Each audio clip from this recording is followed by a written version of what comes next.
Selamat pagi Bapak Ibu Saudara-saudari yang terkasih dalam Tuhan. Bertemu lagi dalam program Renungan Hikmat Pagi pada hari ini. Bersyukur senantiasa atas berkat dan anugerah yang telah Tuhan berikan pada kita sampai pada hari ini. Sebelum kita membaca dan mendengarkan firman Tuhan, marilah kita berdoa.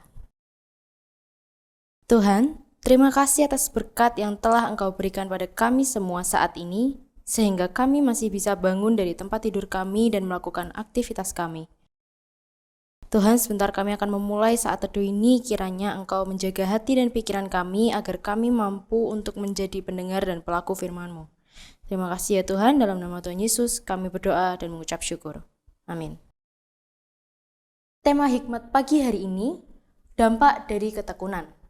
Bacaan diambil dari Kisah Para Rasul 2 ayat 43 yang berbunyi demikian.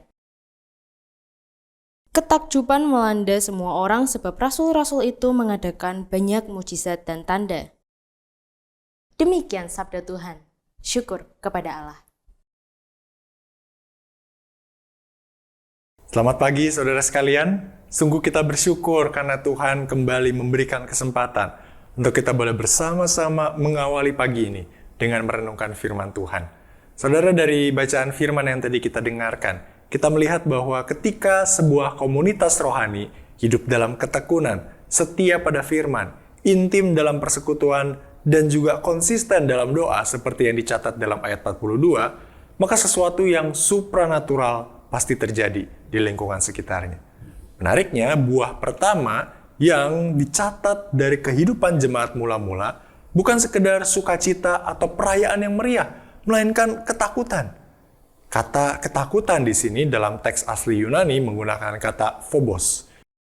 Namun ini bukan ketakutan yang melumpuhkan seperti ketakutan misalnya terhadap hantu, musuh, atau masa depan. Ini adalah rasa gentar yang kudus, rasa hormat yang penuh kekaguman. Khususnya di hadapan Allah yang adalah pribadi Sang Maha Kudus itu. Orang-orang di Yerusalem, baik yang sudah percaya maupun yang belum, mereka melihat ada sesuatu yang berbeda pada jemaat ini.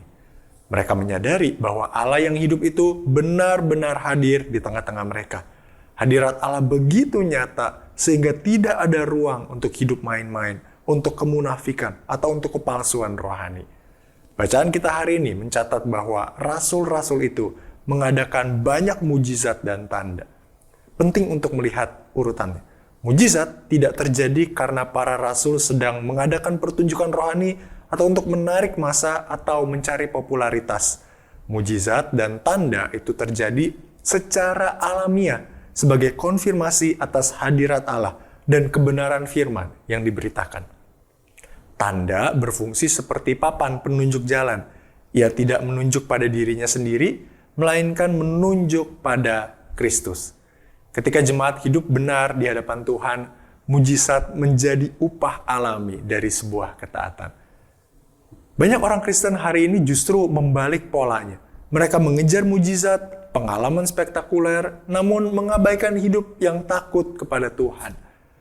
Saudara, kita dipanggil bukan untuk mengejar mujizat, tapi untuk mengejar Sang Pembuat mujizat. Ketika hidup kita selaras dengan hadirat Tuhan, mujizatnya akan nyata di dalam hidup kita.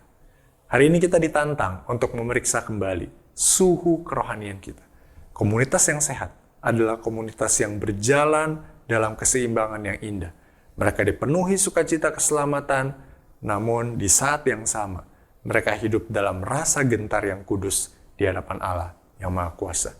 Dampak dari ketekunan orang Kristen dapat dirasakan tentunya oleh lingkungan sekitar. Pertanyaannya adalah, sudahkah kita hidup takut kepada Tuhan dan memiliki hidup yang berdampak? Mari kita berdoa. Ya Tuhan, kami bersyukur karena Engkau telah menyelamatkan kami.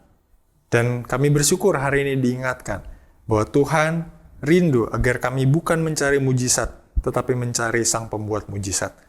Kiranya kami rindu untuk terus hidup di dalam jalan Tuhan, di dalam hadirat Tuhan, sehingga hidup kami berbuah dan berdampak bagi lingkungan sekitar. Dalam nama Tuhan Yesus kami menyerahkan permohonan ini.